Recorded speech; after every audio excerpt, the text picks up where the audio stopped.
Assalamu alaikum rahmatullah.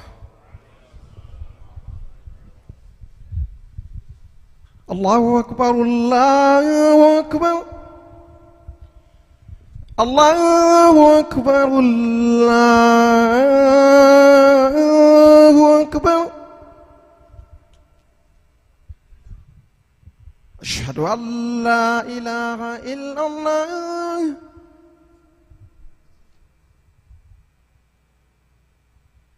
أشهد أن لا إله إلا الله. أشهد أن محمدا رسول الله. أشهد أن محمدا رسول الله. حي على الصلاة. حي على الصلاة.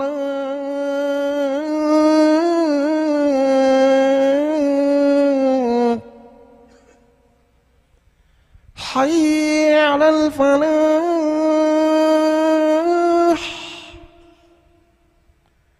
حي على الفلاح.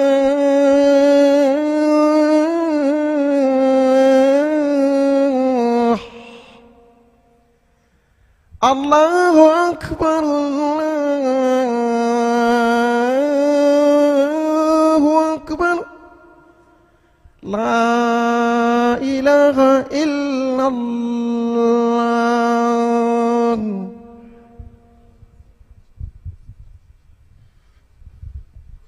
إن الحمد لله نحمده ونستعينه ونستغفره ونؤمن به ونتوكل عليه ونعوذ بالله من شرور أنفسنا ومن سيئات أعمالنا من يهد الله فلا مضل له ومن يضلل فلا هادي له أشهد أن لا إله إلا الله وأشهد أن محمدا عبده ورسوله يا أيها الذين آمنوا اتقوا الله حق تقاته ولا تموتون إلا وأنتم مسلمون إن أصدق الحديث كتاب الله وخير حج محمد صلى الله عليه وسلم وشر أمور محدثاتها وكل محدثة بدعة وكل بدعة ضلالة وكل ضلالة في النار.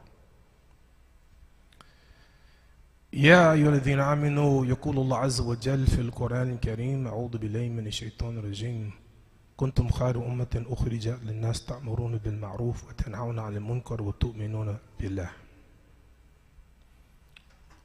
Brothers and sisters, we praise Allah the Almighty. We believe in Him, we trust Him. We trust His book, the Quran. We trust Muhammad alayhi salatu wasalam. We bear witness nothing deserves to be worshipped except Him. And we bear witness that Muhammad alayhi salatu wasalam is Allah's servant, His messenger, and the seal of the prophets. We ask Allah the Almighty to bless His messenger Muhammad alayhi salatu wasalam and bless his family and bless his Sahaba, all of them. Ameen.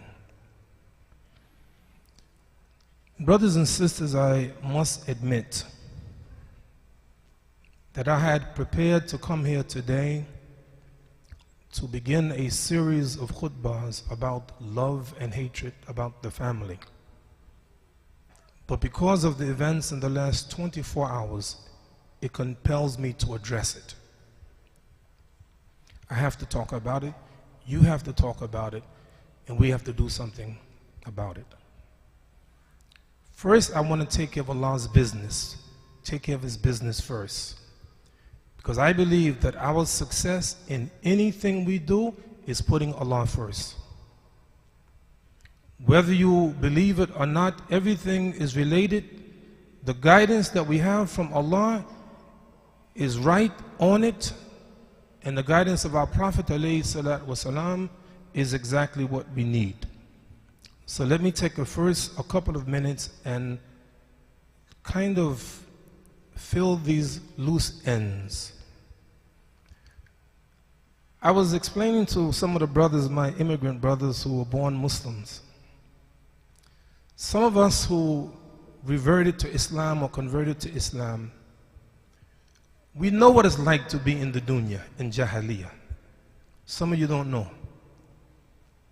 And in Jahiliyyah, we had ways of having fun.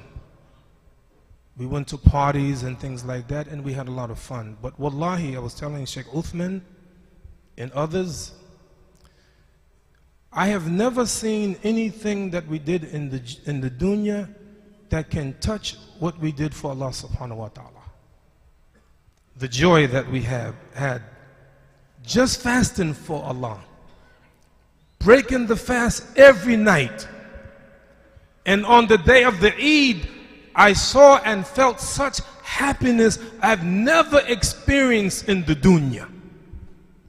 All of this for Allah. No alcohol, no drugs, no nothing. No nothing but the pleasure of Allah and the great satisfaction and the love of just completing the Ramadan for Allah subhanahu wa ta'ala. What a great thing it was. So I want to make sure that we finish our business with Allah subhanahu wa ta'ala. Because a man came to the Prophet ﷺ and said that my mother died and she owed 1 month fasting, or the month of fast Ramadan. Should I fast for her? And the Prophet ﷺ said, فَدَيْنُ اللَّهِ حَقُّ أَنْ يُقْضَى.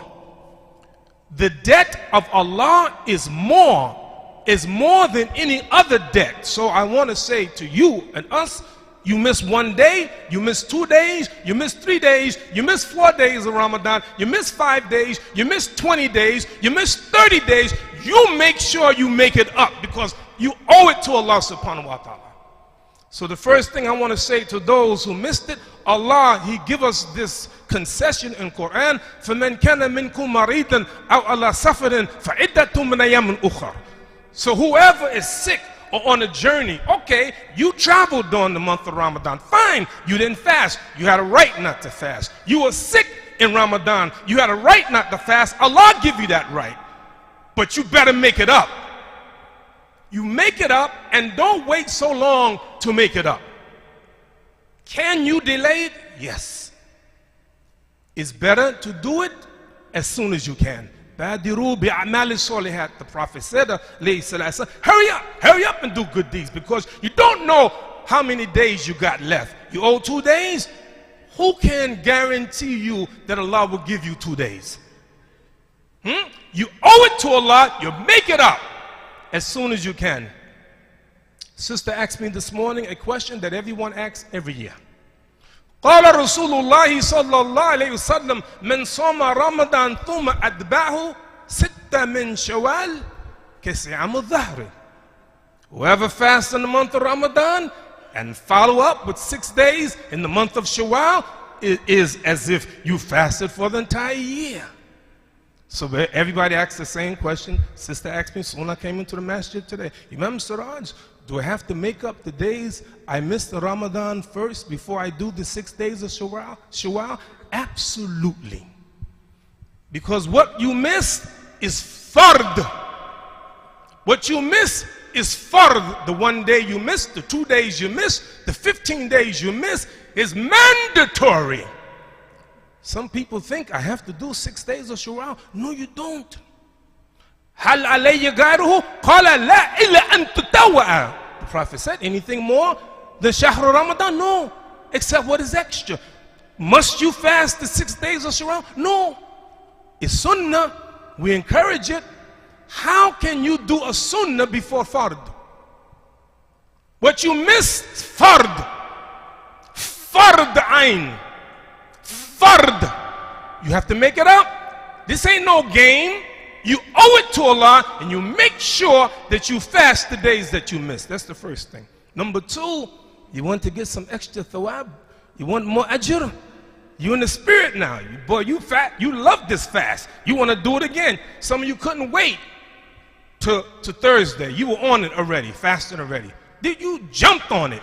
This is good. This is good. But it ain't fard, it's sunnah. Make sure you do the fard first. So this is my admonition. This is Allah's business.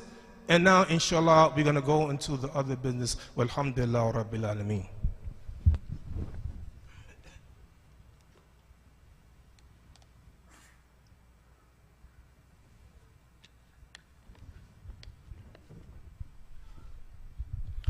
Bismillah ar-Rahman ar-Rahim. Alhamdulillah Rabbil Alameen. Brothers and sisters, let's first admit that things are happening so fast. So fast. I was telling Abdul Qadir in the office that there's some Muslims that know, Muslim national leaders were planning to have some kind of, if you would, demonstration in Washington, D.C. in, I think, 2 weeks from now. And guess what the demonstration was for? It's for what happened in Orlando. I said, Orlando was like 10 years ago. That's how fast things are. Remember when Muhammad Ali, rahimahullah, died? Remember on Friday was the memorial. The next day I was in Atlanta. I went to the airport to fly to another city. Interesting. When I was going to go, right before I went to the security, you know, you have the TSA and you have to put all your stuff on the belt. A TSA woman, black woman, said to me, she smiled, she said, "Did you listen to the memorial last night about Muhammad Ali?" I said, "Yes." She said, "Wasn't that great?" I said, "Yes." She said, "You know what? My relatives are Muslims, and they're fasting now. I should fast too." A white woman behind me, not a Muslim, she was smiling at me. She said, "Is she talking about Ramadan?" I said, "Yes." I went to the security, another TSA man, African American. He's smiling at me. Everybody is smiling at me. Everybody in the air, you know, the pilots are smiling at me. You know, what do you call it? Women, you know. Yes, them. He's smiling. Everybody, my neighbor, everybody want to talk to me. Why? Because of the spirit, Muhammad Ali, and everybody love Muslims. Everybody, everywhere, everybody talking to the Muslims. Man, it was great. It was a great spirit. Next day, I'm having a national meeting with the top Muslim leaders in the country, a telephone call, dealing with what happened in Orlando. The next day, a young Muslim brother, South Asian Muslim, one of the upcoming leaders, he texted me. He said, "Imam Siraj, you know, yesterday I took a flight and I wore my kufi. So proud to be Muslim." He said, "Today I'm so sad. Should I wear my kufi? I'm going to fly again. Should I wear my kufi?" I said to him, "Brother, I understand how you feel, but I ain't never changing my dress for nobody. If I'm dressing like this for Allah, I will continue to dress like this for Allah." He said, "Thank you, Imam." So things changed so fast. All the goodwill went out the window, and then they begin to look at us again with suspicion because we're Muslim. That's how fast stuff go. One day up, and the next day down. Yesterday I come to the Masjid, and every Muslim I spoke to Ali. I said, "Ali, did you witness what happened in Baton Rouge?" He said, "Of course." If you saw it, you have to say that man Sterling, Alton Sterling, was murdered. There's no other way to say it. I don't know how else to say. They're holding him down, and take out your gun and put it on his chest and blow him away. That's murder. I was so outraged.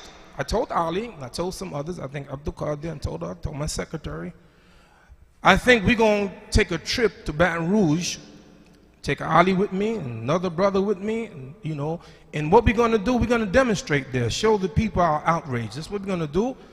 And I don't think we should always get outraged only for Muslims.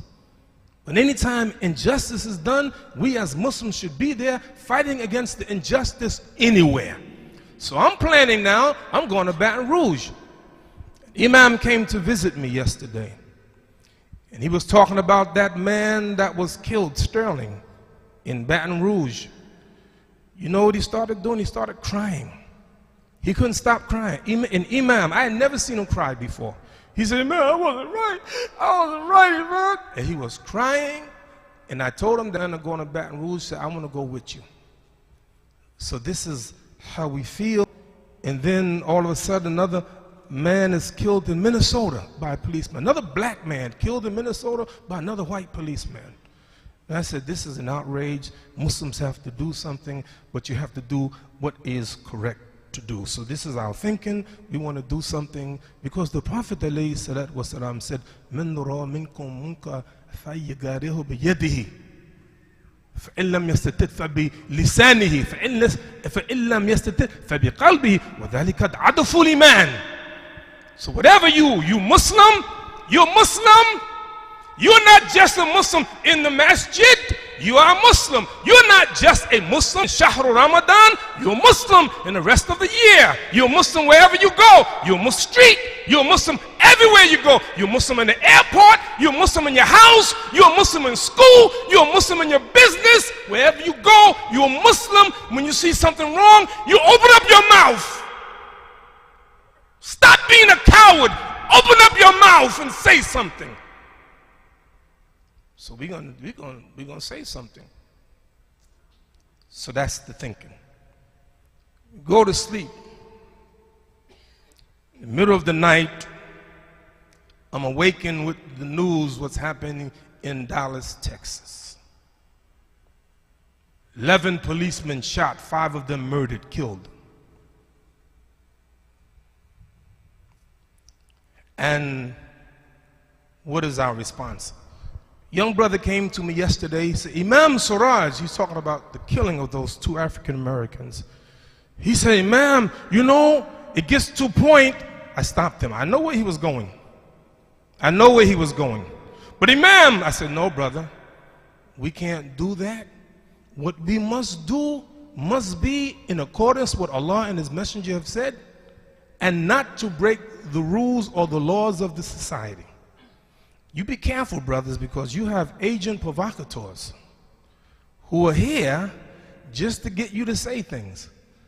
I travel all over the world, and some brother always tell me, yeah, man, we ought to do this. I said, you ought not do that. Because you don't know who you're talking to. You don't know who you're talking to. Setting you up.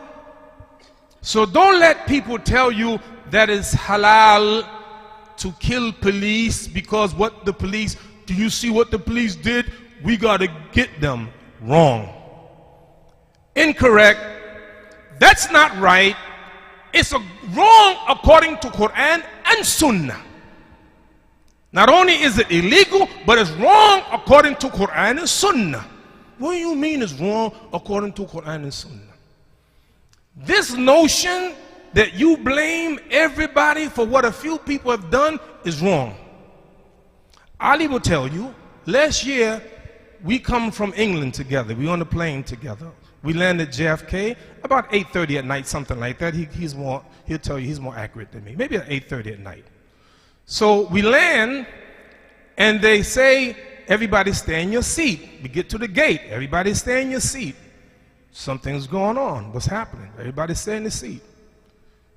Agents come on the plane and they take me and Ali off the plane. Give me your luggage claim. They get our luggage and they take us in some room and they go to our luggage, item by item, page by page. What are you looking for? Not only that, give me your phones, give me your iPads, give me your iPhones, give me your phone, give me all your electronic equipment. We had to give them our stuff. And we didn't get out of there till like 5 o'clock in the morning. The time that we spent in immigration was longer than the flight. What we do nothing. We're Muslim. They're suspicious of us. A few weeks ago, I was in down under, Australia. Now, when you land in New York City, I'm home. I'm home. This is my country. I'm American citizen. And all the American citizens go this way. and the foreigners go that way, and the line was short. And as I'm standing on line, the immigrant officers asked everybody 2 questions. Where are you coming from? How long were you going? Boom, stamp. Where you coming from? How long you stayed? And go. Got to me. Where you coming from? I said, Australia. How long did you stay there? I said, 1 week. Then he said, have you ever been to Saudi Arabia? I said, yes. When were you last there? I said, last year. Why did you go there? None of your business, is what I wanted to say. But I said, for pilgrimage. Then he said, you know anybody in Saudi Arabia? Wallah, you had to think. Now I'm saying, what? I don't know. Well, I think so. So I got an attitude now. But I know that if I don't answer right, they'll just prolong it.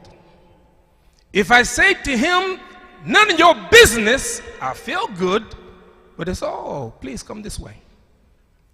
And you know what that means.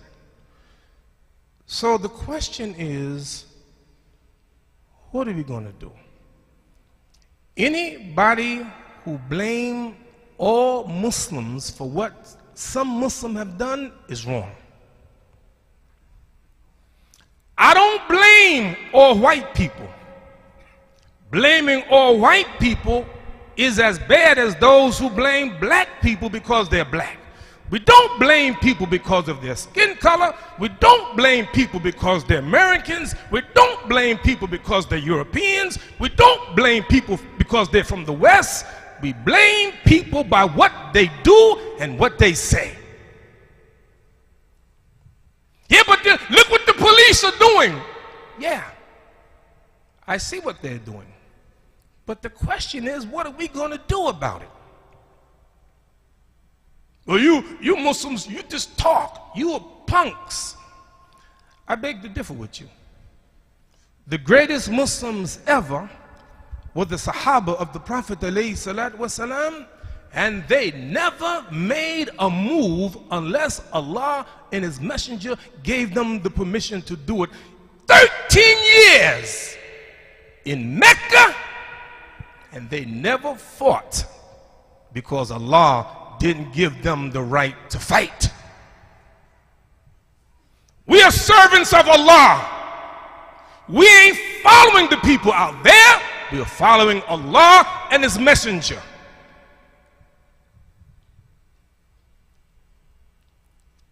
I leave you with this. A man came to the Prophet, وقال للنبي صلى الله عليه وسلم يا رسول الله أوصني. O Prophet, give me some advice. قال لا تغضب. You know the hadith. Don't get angry. I know how you feel. I have this outrage in me about what happened in Baton Rouge, Louisiana, and what happened in Minnesota, and what's happening all over the country. I'm angry. They call it righteous indignation. Be angry, but channel your anger. As the Prophet said, alayhi salatu wasalam, in my conclusion, ليس شديد بسرعة.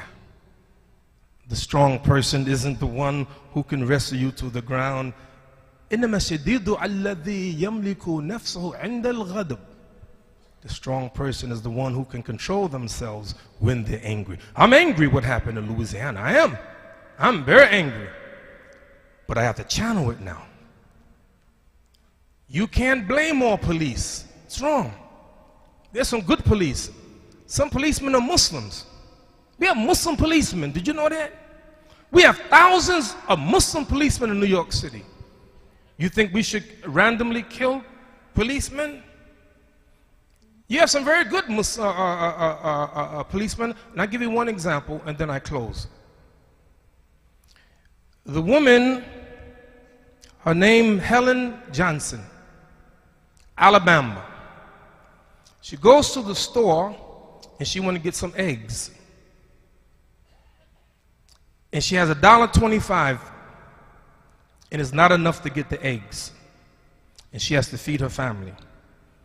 They haven't eaten in 2 days, an African-American woman. Because the check, the welfare check, which she gets every month, $120, came late. So they're hungry. So she takes 5 eggs and put the eggs in her pocket. And the store owner, they call the cops. The cops come, and she's about to walk out the store, and the white cops come. By that time, she's so inexperienced in stealing stuff, the 5 eggs cracked in her pocket. So she got the stuff dripping. You know, the yolk is dripping all over the place. She explained what happened. The policeman, the white policeman, talked to the store owner, said, you know, let her go. We're not going to, don't press charges, we're not going to arrest her. So the white officer buys a carton of eggs for the woman and tell her, she's crying now, she thinks she's going to jail. He said, just don't do it again, make me a promise. She said, okay, and she hugs him. Somebody catches it. You know how everything goes viral? It went all over the place. This white police officer was so moved by her situation. She lived with her 2 daughters, 2 granddaughters, 1 and 3, and a niece. Him and his police friends bought 2 truckloads of food to the house and gave it to that woman. That woman broke down and cried. She hugged, you see pictures, go on the internet. She hugged him. Then the word went out, people started donating all over the place. They got a fund for this woman. Because a good policeman said, you know what, I'm going to do the right thing. You know what Allah subhanahu wa ta'ala says about feeding? He said, Nut'imukum liwajhillah. We feed you for the face of Allah. We feed you for Allah's pleasure. And we don't ask from you any compensation, and we don't even ask from you shukuran, not even thanks. Why? Because you're doing it for Allah. And when you're doing it for Allah, you get your compensation from Allah. If you read in the Quran, they ask the question, Masalakakum fi saqar, what has landed you in the hellfire? Qalu lam naku min al-musallina. We are not those who used to make prayer, or we are not those who used to feed the poor. Yes, Ramadan was great. Yes, you did a good job. Now we have to take that good spirit of Ramadan and take it out here and make a difference to the people. كنتم خير أمة أخرجت للناس تأمرون بالمعروف وتنهون عن المنكر وتؤمنون بالله. You're the best people evolved for mankind because you're enjoying the good and you forbid the evil. Get out of the masjid alone. Go out in the street. Go out where the people are. Go where the people are and help them. This is what the greatness of you. Yes, you come, you make salat in the masjid. Yes. What about the people? $120 a month welfare? People are suffering. There's hadith like that. Man went to give sadaqah and gave sadaqah to a person that was stealing. And it was revealed to him maybe the money you gave to that person who stole will stop them from stealing. I don't think that woman Johnson will ever steal again. Yes, let's fight against racism. Let's fight against all of that. But above all, you be patient and you guide the people to Islam. Train them like we've been trained. Trained in Ramadan, trained in Salat, trained in Hajj, trained in Ibadah. Let's go out there and help the people. We ask Allah the Almighty to forgive us our sins and have mercy upon us. We ask Allah the Almighty to strengthen us and help us to do His will. ربنا تقبل منا إنك أنت السميع العليم. ربنا لا تؤاخذنا إن نسينا أطعنا. ربنا ولا تحمل علينا إصرا كما حملته الذين من قبلنا. ربنا لا تحملنا ما لا طاقة لنا به واعف عنا واغفر لنا وارحمنا وأنت مولانا فانصرنا على القوم الكافرين. الحمد لله رب العالمين.